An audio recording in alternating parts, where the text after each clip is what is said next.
Hi everyone, welcome to the presentation of Paper ID 837 at the 18th Annual International Conference on Education and New Learning Technologies. Food Advertising as an Adaptive Learning System. The contribution of gamification. In contemporary media environments, learning about food, health, and well-being no longer occurs primarily within formal educational settings. It unfolds across a dense hybrid ecosystem of digital platforms, advertising, and social interaction. Within this system, informational boundaries blur. Scientific evidence, commercial messaging, and personal narratives circulate together, creating an informal learning environment where consumers continuously interpret, negotiate, and internalize knowledge. As a result, food advertising becomes pedagogical in effect, structuring not only what people choose, but how they come to understand what counts as a good or healthy choice. At the core of this system is the interaction among multiple stakeholders: consumer advocates, food industry scientists, influencers, marketing professionals, and public health regulators, each contributing distinct forms of knowledge, authority, and communicative strategy.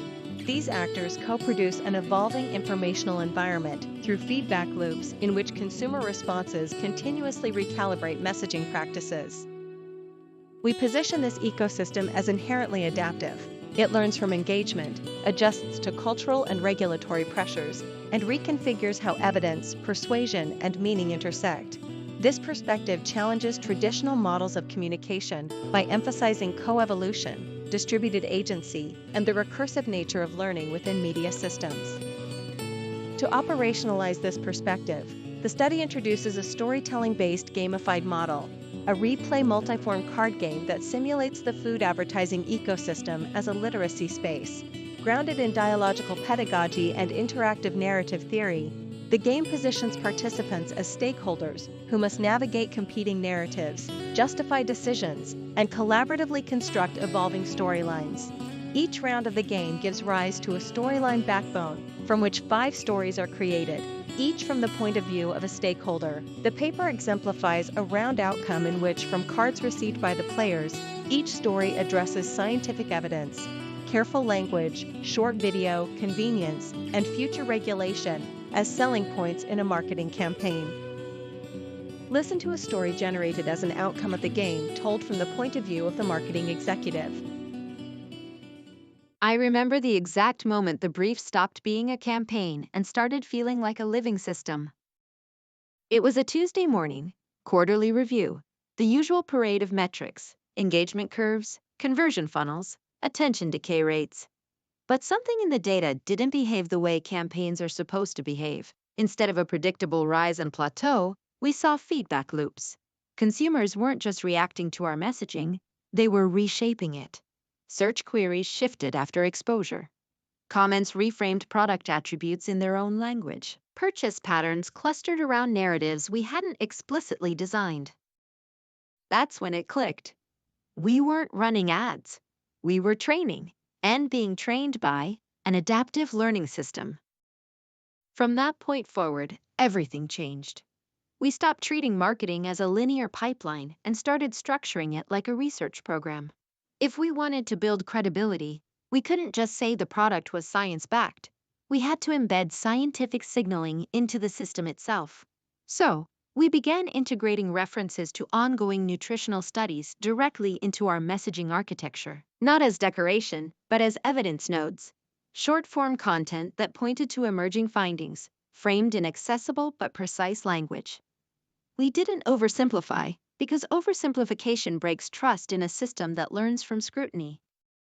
Consumers responded in a way that validated the hypothesis. When we positioned the product as natural-inspired nutrition, we weren't claiming purity in the naive sense. We were anchoring the product in a cognitive space people already associated with balance, origin, and physiological alignment. The phrase performed like a semantic bridge. It connected the rigor of research with the intuition of natural food. The system learned quickly. Engagement increased not just in volume, but in depth. Comments became longer, more reflective. People asked questions. That's when you know the loop is working. The short video was the most delicate component. Cultural relevance is volatile. It decays faster than any other signal. We designed the video not as a static message, but as an adaptive probe. It featured a narrative that acknowledged complexity, how modern nutrition exists between convenience and consciousness, between data and instinct. No reductive claims, no miracle language, just a clear, evolving story. We monitored how different audience segments interacted with it, then iteratively adjusted tone, pacing, and emphasis. The system refined itself in near real time. Convenience, however, remained the strongest constant. Every dataset confirmed it. Time scarcity is the dominant constraint in consumer decision-making. But instead of presenting convenience as a shortcut, we framed it as optimization. The product wasn't just quick, it was designed for efficiency within a biologically informed framework. That distinction mattered. It preserved the brand's scientific credibility while still addressing the lived reality of busy consumers.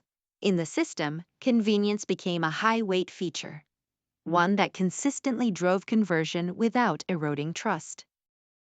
The final layer was the one most executives initially resist: regulation. Most see it as a boundary.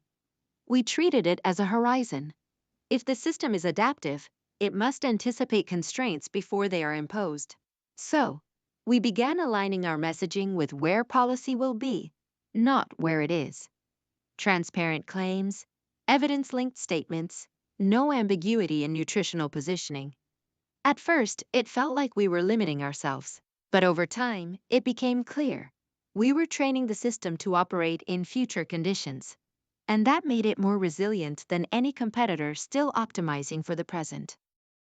Now, when I look at our dashboards, I don't just see performance metrics. I see a dynamic ecosystem: inputs, outputs, feedback loops, and continuous learning.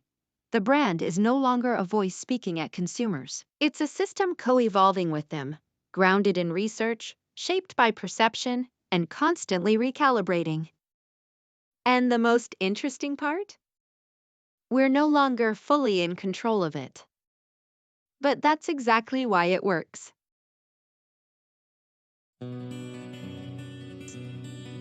Learning emerges through negotiation, reflection, and iterative engagement, rather than prescriptive instruction. In this framework, storytelling becomes an epistemic tool, enabling participants to articulate assumptions, evaluate evidence, and anticipate systemic consequences.